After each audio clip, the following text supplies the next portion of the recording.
Ha llegado el momento de escuchar la palabra de Dios. Un potente mensaje extraído de las Sagradas Escrituras. En la voz del pastor Carlos Hoyos. Capítulo 9 de la primera carta a los Corintios. El tiempo se ha ido, pero no importa, lo hemos pasado muy bien. ¿Cuántos han pasado bien aquí hoy?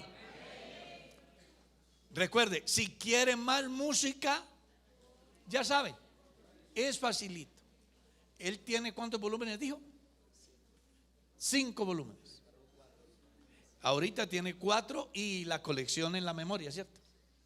O sea, si usted quiere el CD, lo compra. Si quiere la colección, compra la memoria. ¿Cómo es que dice el versículo 1? Léanlo. No soy apóstol, no soy libre, no he visto a Jesús el Señor nuestro, no sois vosotros mi obra en el Señor. ¿Quieren decirle a Dios que nos bendiga? ¿Cuál es el primero que habla con Dios? Padre de la gloria, yo te doy gracias por esta bendición tan grande de poder compartir tu palabra. Te ruego que nos bendigas abundantemente a través de la reflexión bíblica, que prepares a tu pueblo para ser bendecido, para ser edificado en tu palabra. En el nombre de Jesús oramos, amén. Bueno, pueden sentar.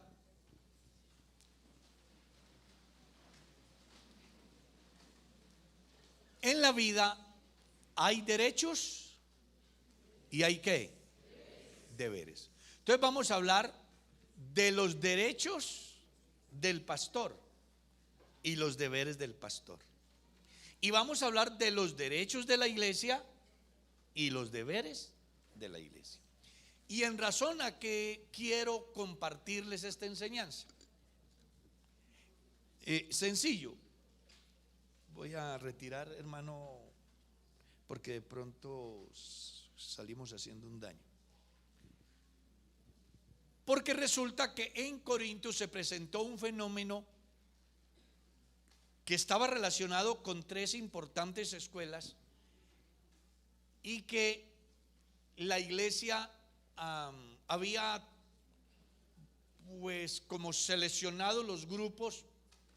Entonces entre la iglesia habían 3 grupos. Unos que decían yo soy de Apolos, otros que decían yo soy ¿de quién? De Pablo, y otros decían yo soy de Pedro. O sea, había una discusión muy interesante. Cada uno tenía una manera de pensar, me refiero a la iglesia, no a los líderes, porque ellos, pues simplemente, como dice en el capítulo 1, 2 y 3, Pablo dice, eran colaboradores de Dios. Pero la iglesia se había encargado de endiosar de alguna manera a sus líderes. Por eso Pablo concluye diciéndoles que mientras ustedes piensan de Apolos, de Pablo, de Cefas, la verdad es que yo soy de Cristo. Porque la razón del cristianismo es Cristo. ¿Ya? Entre esos grupos hubo alguien que dijo, Pablo no es apóstol. Porque cuando él les dice, no soy apóstol, le está diciendo, bueno, ¿y por qué lo dicen? Yo soy apóstol. Le querían negar el derecho de ser apóstol.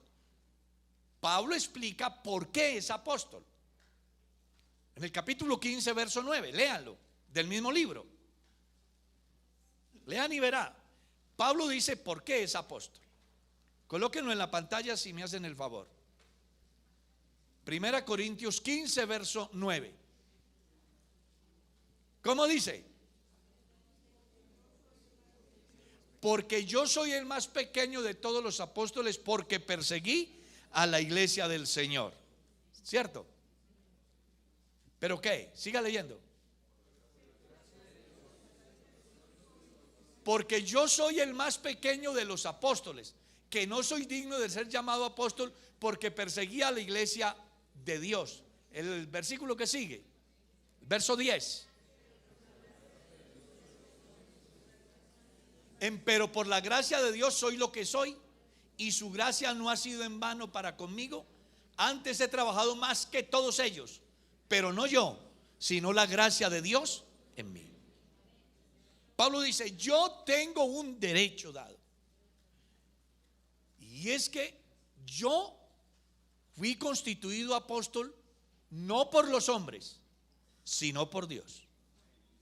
Resulta que cuando uno lee el libro de los Hechos, capítulo 1, descubre cómo están buscando el reemplazo de ¿quién? De Judas. Y echan suertes y la suerte cae ¿sobre quién? Y después usted no vuelve a encontrar a Matías por ninguna parte. Sin embargo, sí aparece Pablo, ¿cierto? ¿Qué es lo que él dice en la carta a Timoteo? Palabra fiel y digna de ser recibida por todos, que Cristo Jesús vino al mundo para salvar a los pecadores, de los cuales yo soy el primero, habiendo sido antes yo un blasfemo, un injuriador, un perseguidor, un burlador, pero fui recibido a misericordia porque lo hacía por ignorancia. En la carta a los Corintios, Pablo está diciendo, yo tengo el derecho de ser apóstol porque yo no me autonombré. El que me llamó a este apostolado es Dios. ¿Por qué apóstol? Porque apóstol es una persona que Dios llama con un propósito definido, como hizo con los otros.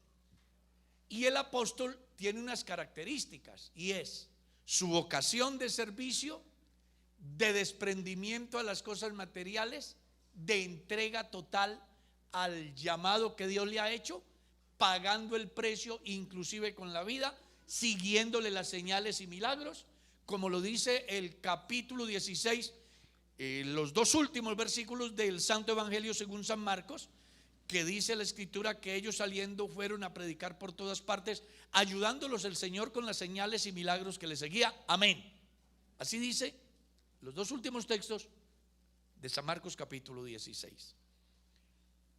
Entonces Pablo dice, yo soy apóstol porque tengo pruebas. ¿Cuáles son las pruebas? Primero, ustedes. El sello de mi apostolado sois vosotros en el Señor. Contra los que me acusan, contra los que desconocen mi apostolado, esta es mi defensa. Luego dice él, no soy libre porque esa iglesia llegó en un momento a pensar que Pablo era un esclavo. Y no, yo soy libre. Yo tengo poder para decidir, para asumir responsabilidades, para tomar decisiones. Yo tengo ese derecho. Nadie en Cristo es esclavo, excepto esclavo de Cristo. Porque cuando Jesús llama al hombre, el hombre se hace libre, pero llega a ser esclavo, con una diferencia, que cuando el hombre es libre del pecado y del mundo, siente la paz, la certeza, la seguridad de que Dios es su amo, es su dueño, es su Señor. Y eso produce en el creyente libertad, pero a la vez voluntad de convertirse en un verdadero siervo de Dios. Amén. Él dice, soy apóstol porque también he visto al Señor. Hechos capítulo 9, usted va a encontrar la conversión de Saulo.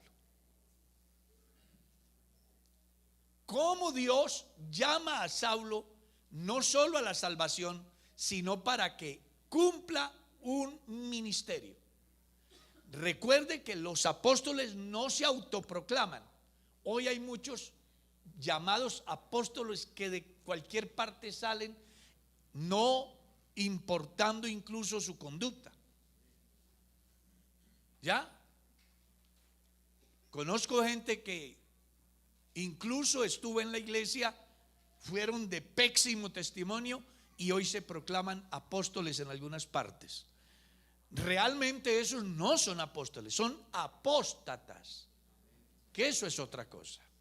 Pero aquí creemos que la función del apóstol está vigente, porque Efesios capítulo 4 verso 11 encontramos: y él mismo, ¿quién es el mismo? El Señor constituyó a unos ¿qué?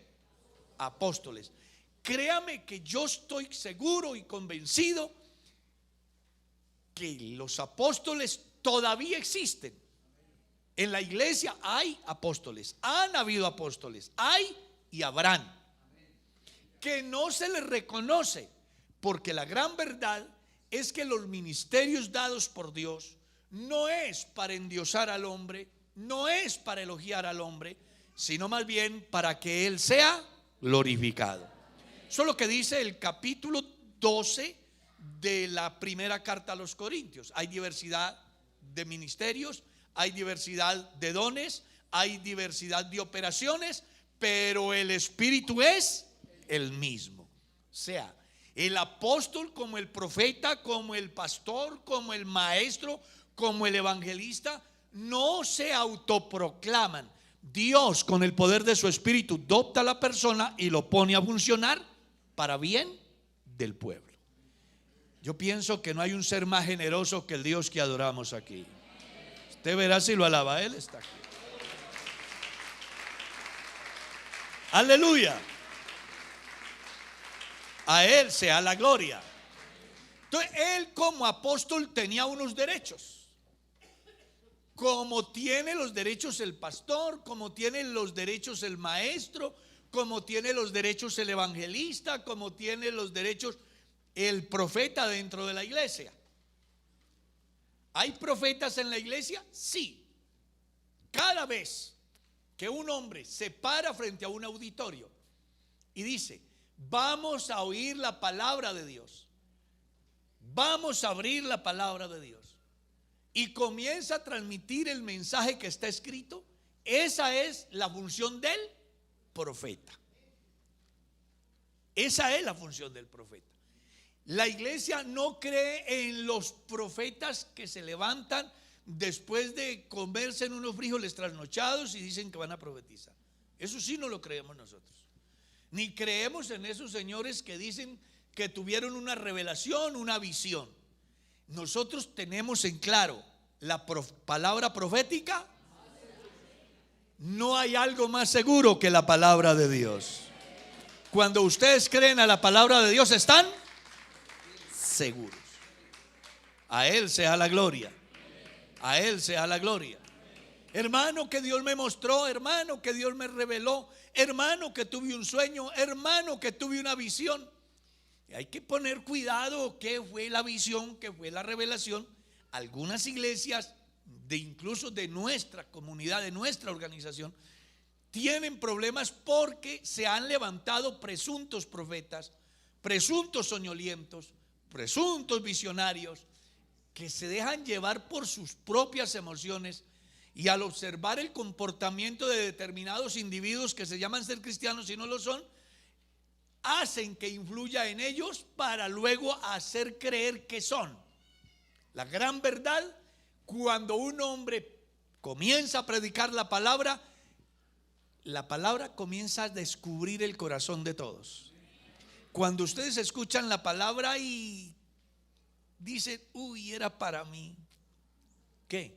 ¿Les ha pasado o no? ¿Cuántos han oído una enseñanza y han dicho: ¿Dios qué?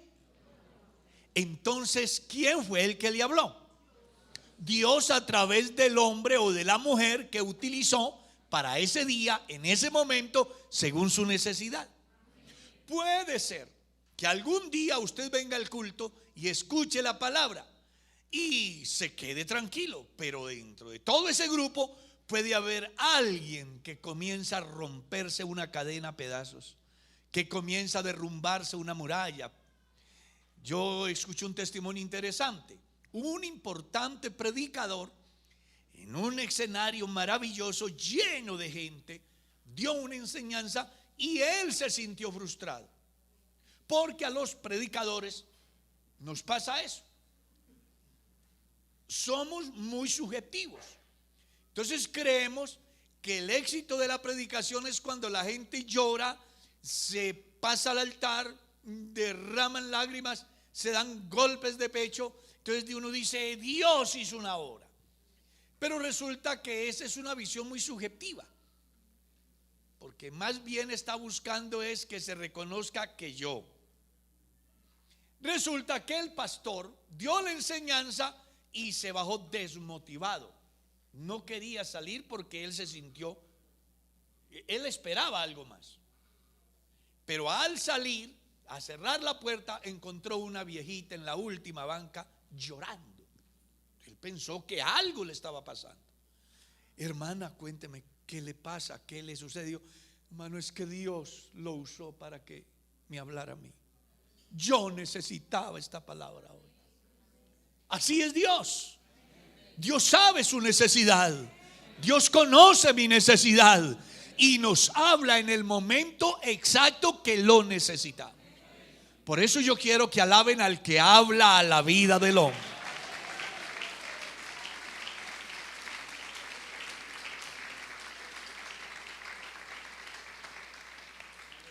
Cuando lo traemos a nuestro tiempo, entonces voy a hablarle de los derechos del creyente.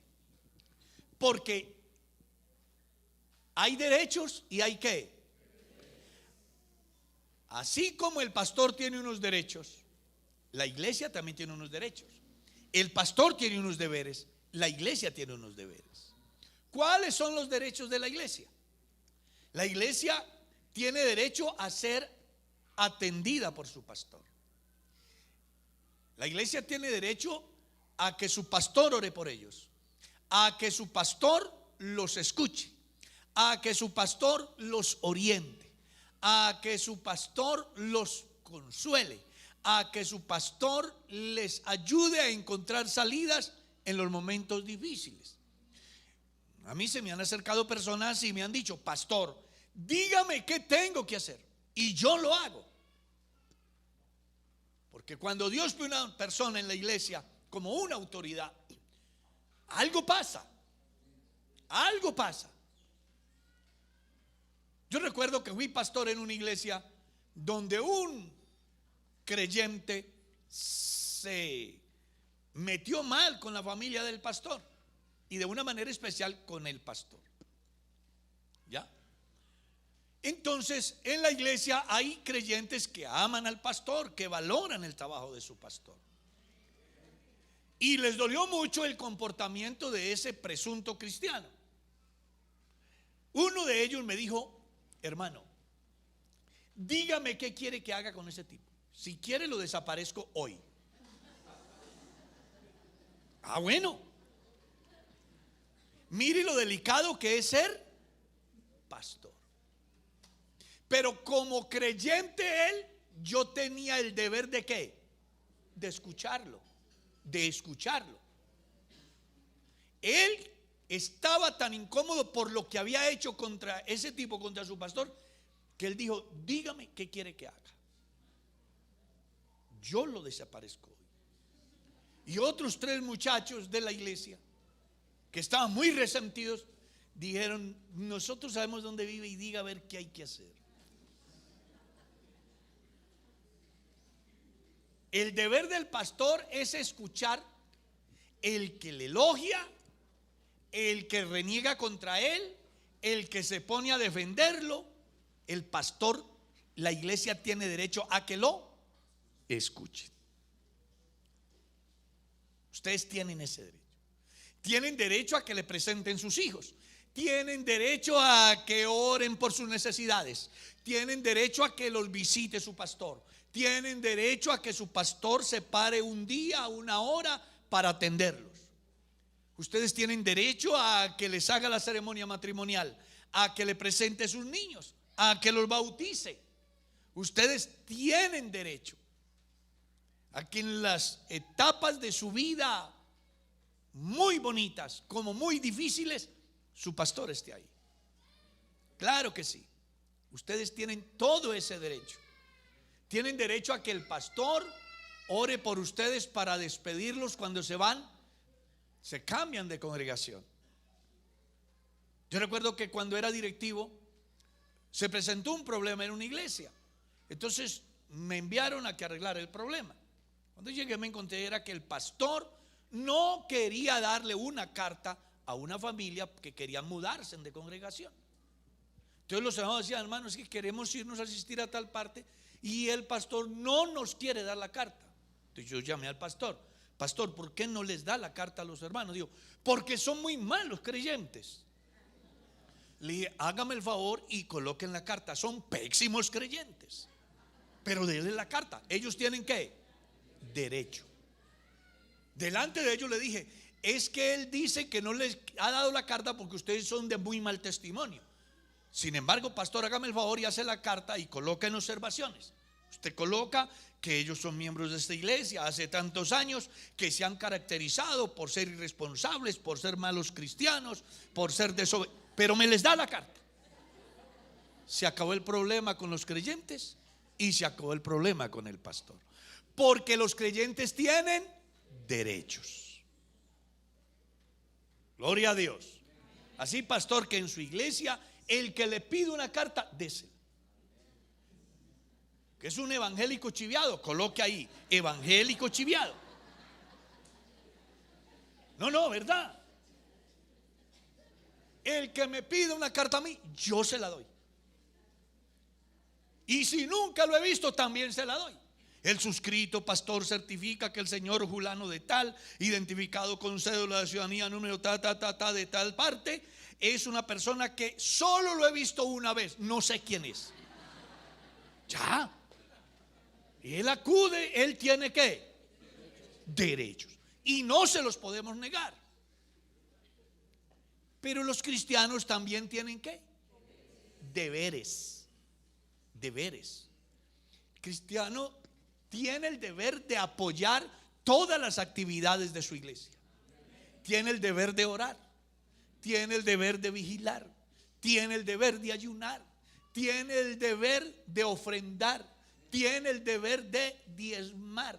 Tiene el deber de acercarse al pastor para decirle: pastor, estoy feliz.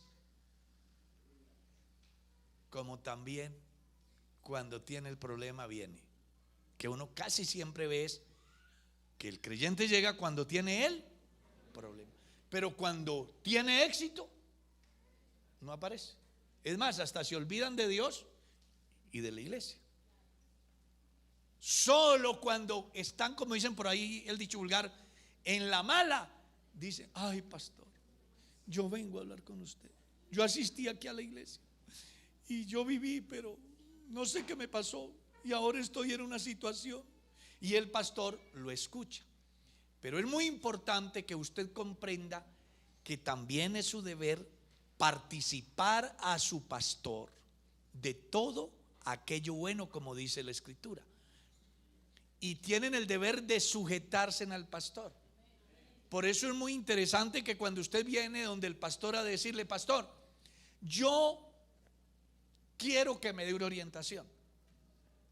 Y yo he tenido momentos donde se me ha salido el paisa y les he dicho: ¿usted va a hacer lo que yo diga? Yo: sí, pastor. No siga con esa relación, que ese hombre es inconverso. Ay, hermano, usted no venía a que le dijera yo lo que. Esa persona quería que yo le dijera lo que él quería oír. Pero me parece interesante. Escuche lo que le dicen a uno: pastor, dígame que yo hago lo que usted me diga. Bueno, cuénteme qué le pasa.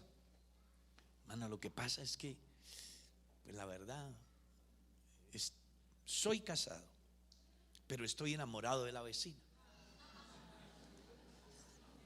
Dígame qué hago. Renuncie. No, hermano, pero es que yo ya no amo a mi mujer.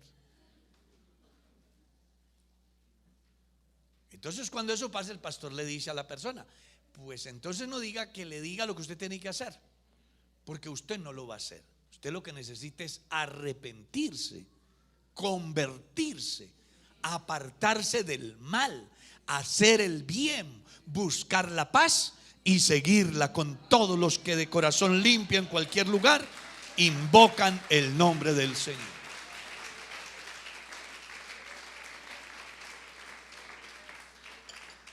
Amén. Ustedes tienen unos derechos, pero también tienen ¿qué? Unos deberes. Es un deber del cristiano. Imagínense una iglesia que no cumpla con sus deberes. Si la iglesia, les confieso algo que he pensado, pero no piensan mal, colocar en una cosa de estas, algo así. Si todos los creyentes de esta iglesia fueran como yo, entonces no habría con qué pagar servicios, no habría comida para el pastor, no habría cómo mantener aseado el salón, no se podría comprar un bombillo, ¿cierto? Si todos fueran como yo. O también pudiera decir, si todos fueran como yo, mi pastor tenía 2 BMW, mi pastor tendría un edificio, mi pastor estaría muy bien, la iglesia estaría en la infraestructura espectacular, tendríamos un colegio bien organizado, tendríamos una urbanización de solo creyentes, porque si todos son como yo, porque en la iglesia hay creyentes muy fieles, pero hay otros que no son tan fieles. Y resulta que casi en todas las iglesias el 35% de los miembros son los que sostienen la iglesia.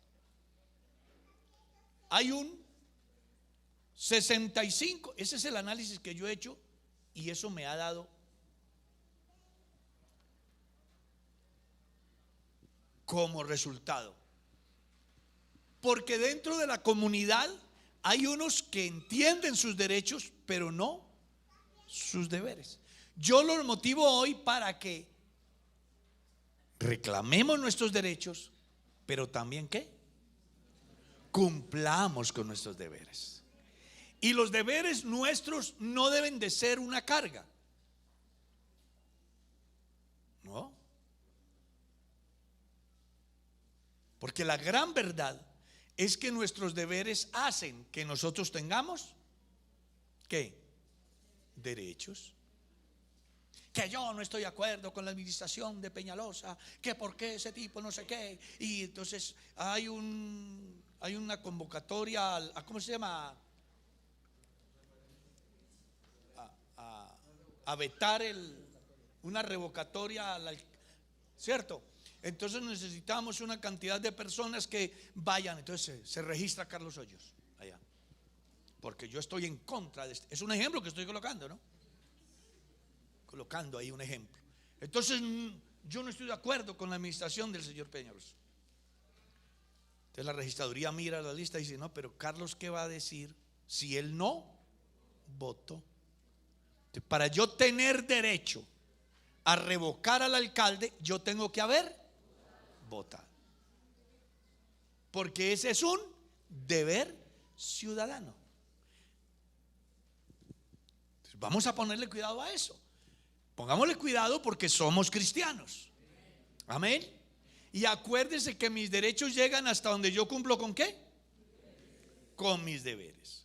Entre los derechos del apóstol como del pastor, hablemos de unos derechos definidos del apóstol que son muy importantes. ¿Acaso no tenemos derecho de comer y beber? Porque habían creyentes que cuestionaban que el pobre apóstol comiera. Ah, no, pero ¿para qué voy a ir a dar diezmos? ¿Para que el pastor eche barriga? No, que va, que no coma. Y el pobre apóstol sudándola, predicando, orientando, amonestando, que se muera de sed. Entonces Pablo dice, yo no tengo derecho a comer y a beber. ¿Y cuál es la respuesta? ¿Cuál es la respuesta? Claro que tiene derecho, ¿o no? Tiene derecho. Sin embargo, Un grupo de esa iglesia, ¿qué? Creían que él no tenía derecho. No tenemos derecho de traer con nosotros una hermana por mujer, como también los otros apóstoles y los hermanos del Señor. Le querían negar el derecho de enamorarse. Pablo no. Pablo inmaculado. Pablo es carne. Perdón, Pablo no es carne. Pablo es un espíritu. Pablo es asexual. Ya, nada, él no tiene derecho. Posiblemente por lo que él había escrito en el capítulo 7. Cuando ustedes leen el capítulo 7, Pablo no quiere saber nada de mujeres. Lean y verán. En cuanto a las cosas que me escribiste, bueno le sería al hombre no tocar mujer. Ah, qué fastidio, no más. A metros. Aleluya. Eso es lo que Pablo está diciendo ahí en el capítulo 7. Y no quédense solos. No se metan en líos. No quieren tener problemas. No quieren tener dificultades. No se metan con mujeres. Está ligado a mujer, de malas, siga ahí. Está libre de mujer, aplauso, no procure casarse. Eso es lo que Pablo escribe en el capítulo 7. Posiblemente eso haya influido en la iglesia para pensar que Pablo tenía el don de ¿qué? De continencia. Que muchos dicen que Pablo tenía el don de continencia. Es un dicho común. La gran verdad es que los seres humanos hablamos según la circunstancia. El que está lleno habla de abundancia. El que tiene hambre habla de necesidad. ¿Cierto que sí? Cada uno habla en el medio que vive. Esa es una regla clara de la filosofía. Así que no sabemos la decepción que tenía Pablo con respecto a las mujeres hasta el capítulo 7. Posiblemente se casó y no le fue tan bien. Tuvo muchos problemas y entonces le pasó lo que dijeron por ahí: ¿te la llevas o te la mando? Pablo, ahorita convertido, solo. ¿Y por qué digo así? Porque Pablo fue miembro del Sanedrín, que era requisito ser casado. No podía un soltero ser miembro del Sanedrín. Tenía que ser casado. Además, hay razones suficientes. Cuando uno lee la carta a los Corintios, la carta a los Colosenses, encuentra la forma como Pablo habla con gran propiedad de lo que es el matrimonio, de lo que es la crianza de los hijos. Tenía experiencia. ¿Ya? Entonces, hay quienes creen que posiblemente no le fue tan bien y eso lo llevó a pensar y a escribirles en razón a la problemática matrimonial que se daba, que se da y que se dará en todos los tiempos y en todas las sociedades. Porque el matrimonio es eso: una bendición, pero un compromiso. Y ya ustedes lo han oído más de una vez: el único matrimonio que funciona es aquel donde ella se muere y él también. Solamente los muertos pueden tener un matrimonio sin problema. Por eso en mi hogar no hay problemas, porque yo ya me morí y ella también se murió. Lo que pasa es que muchos quieren casarse y seguir como solteros o como solteras, y ahí es donde está el problema. Por eso es que la Biblia dice: el hombre no tiene potestad sobre su cuerpo, ni la mujer tiene potestad sobre su cuerpo. Un muerto, una muerta. Aquí tenemos un féretro. Si le das con el pie, nada pasa. Si le metes candela, nada sucede. Si se lo roban, no protesta. Llévelo, haga lo que quiera, no hace nada porque está ¿qué? Así es el matrimonio. Cuando solo vives para ella, esa mujer está encantada. Y por fin tengo uno bajo mi gobierno. Como nunca ha gobernado, siempre ha sido esclava. Y cuando el hombre tiene a una mujer muerta que hace todo lo que él le diga, entonces él dice: casi que no soy rey, porque está gobernando. Solo un par de muertos pueden tener un buen matrimonio. muertos a las ofertas del mundo, al pecado, a la soberbia, a la tiranía, a la crueldad, muertos a todo aquello que afea nuestra relación con Dios. Al Señor sea la gloria. Pero parece que Pablo, días después, va a la iglesia, ve una muchacha muy elegante y el tipo se le despierta eso que se nos despierta a los varones, ¿cierto? Una cosita que a los varones se les despierta por allá.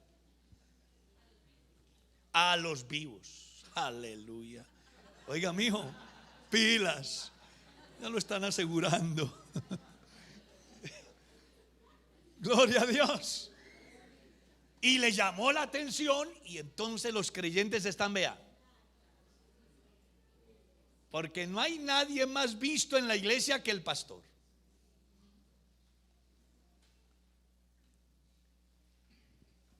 A mí me timbra el teléfono, contesto. ¿Sí? ¿Con quién? Hermano, qué pena, lo desperté. ¿Creen que uno está durmiendo a las 10 de la mañana?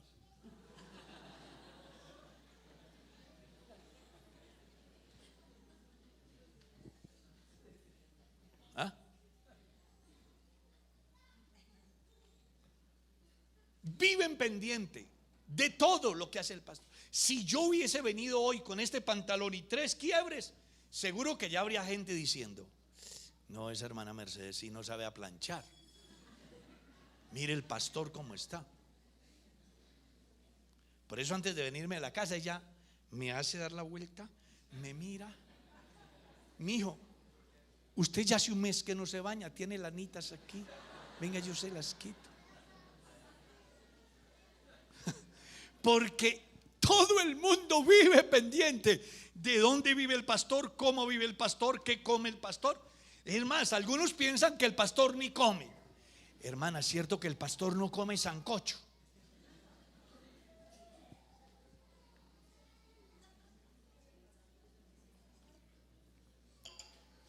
Gloria a Dios. Entonces estaban pendientes de Pablo y lo vieron que se le fue los ojos. Oh, qué belleza de mujer.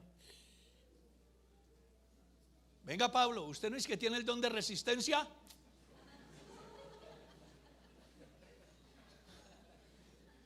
Bueno, ¿y a ustedes qué les importa? Es que yo no tengo pues derecho a enamorarme de una hermana.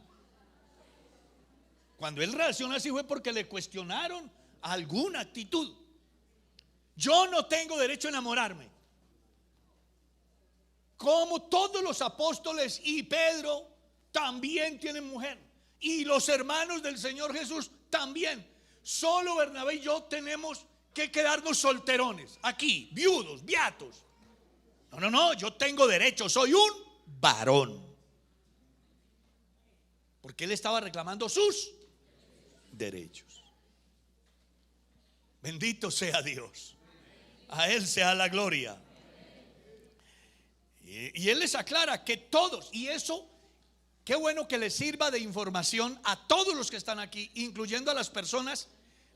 Les sugiero a los que están saliendo de la clase que no se me muevan, que se me sienten por ahí, que no me hagan desorden, porque los pongo en disciplina. Gloria a Dios. Señoritas, escuela dominical, si ya soltaron a los hermanos, véngase con ellos, los ubican en las bancas. Cero desorden aquí. Gracias, pastor, a la orden. Para aclararle a los que están aquí que eso de que dicen que los sacerdotes no se pueden casar y que Pedro era el primer papa, pues imagínense que sí, los sacerdotes sí tenían que ser casados. Y Pedro era casado. Pablo habla de que Pedro era casado y un día Jesús le sanó la suegra. ¿A quién? Dicen que por eso le llevaba la contraria. Gloria a Dios. Entonces Pablo dice: o solo yo y Bernabé no tenemos derecho de no trabajar. Querían de que Pablo no comiera, no bebiera, no se le reconociera como apóstol, no se pudiera enamorar, y aparte de eso, que trabajaran en otras actividades diferentes a la función del ministerio. Porque hay gente que cree que el trabajo del pastor no es trabajo. Un día, en una entrevista, me dice la funcionaria: ¿y usted qué trabaja? Soy pastor. Sí, pero ¿qué trabaja? Soy pastor. Sí, pero ¿qué trabaja? Lo mismo que su cura. Yo, ¿cómo así? Sí. El cura escucha a todos los que llegan allá. ¿Y ese es el trabajo de él? ¿Sí o no? Sí. ¿El cura le hace misa a los muertos? ¿Sí o no? Sí. ¿El cura bautiza a niños? ¿Sí o no? Sí. ¿El cura casa a la gente? ¿Sí o no? Sí. ¿Eso es trabajo del cura? Sí. Y eso es lo que yo hago. Ese es mi trabajo. Y lo triste de todo es que hasta en la iglesia hay creyentes que desconocen el trabajo del pastor. Escuche lo que he escuchado de creyentes: pastor, como usted no trabaja. Así me han dicho. ¿Ah? Al presidente de la Iglesia Pentecostal Unida de Colombia, una familia tiene allá en el seno del hogar un muchacho, crece y no sirve para nada ese muchacho. Entonces un día le mandan una carta al presidente: apreciado hermano Octavio, cordial saludo en Cristo. Ahí le mando a mi hijo para que lo coloque aunque sea de pastor. Porque hay gente que cree que el pastor no trabaja, pero las prostitutas se acuestan con 10 hombres y es trabajo. ¿Sí o no? Que día estaba escuchando yo en esta de Caracol, AM, en AM, el día de las trabajadoras sexuales. Entonces entrevistaron una. Dice que ella se hace aproximadamente 6-7 millones mensuales trabajando. Y ella decía: además me encanta ese trabajo. Pero el pastor escucha a la gente a las 3 de la mañana, a las 10 de la noche, a las 11 de la noche. Vaya, hace un devocional y llora con el muerto a las 3 de la tarde. Y a las 7 tiene que estar casando aquí, pelando los dientes de alegría porque alguien se casa. Y no es trabajo. Qué tristeza que la gente tenga esa mentalidad. Pues hoy estamos hablando de derechos y deberes. Es importante que usted comprenda que ese fenómeno viene desde la antigüedad, pero siempre fue rechazado por Dios. Usted debe de darse cuenta que así como el profesor Diego se va para el colegio. ¿Vos qué enseñás en el colegio? Literatura. Él es experto en literatura. Va y habla el tiempo que tiene que hablar, acordado. Incluso tiene recreo, ¿no? ¿Usted cuántos recreos tiene en el día? El pastor no tiene ni un recreo, ni en el día ni en la noche, porque lo llaman a cualquier hora, y a cualquier hora tiene que atender la gente. Pero la gente dice que no es trabajo. Hay creyentes que dicen que no es trabajo. Eso era lo que pensaban los señores de Corinto, que Pablo no estaba haciendo nada, y estaba enseñando, estaba predicando, estaba bautizando, estaba exhortando, estaba orientando, estaba regañando, reprendiendo, condenando. Porque cuando uno lee la carta a los Gálatas, que se encontró con Pedro, dice: era digno de ¿qué? De condenar. Y los señores de Corinto decían que Pablo era un vago. Imagínese usted, Pablo está defendiendo sus derechos. Hoy me paro aquí para defender los derechos del pastor Edgar, y defender el derecho del pastor Juan, y defender el derecho de los futuros pastores y de los que hoy son pastores. Las iglesias deben de entender que Jesús dijo desde la antigüedad por su espíritu que los que anuncian el evangelio, ¿qué? Eso es palabra de Dios. Usted verá si alaba a Dios, hermano.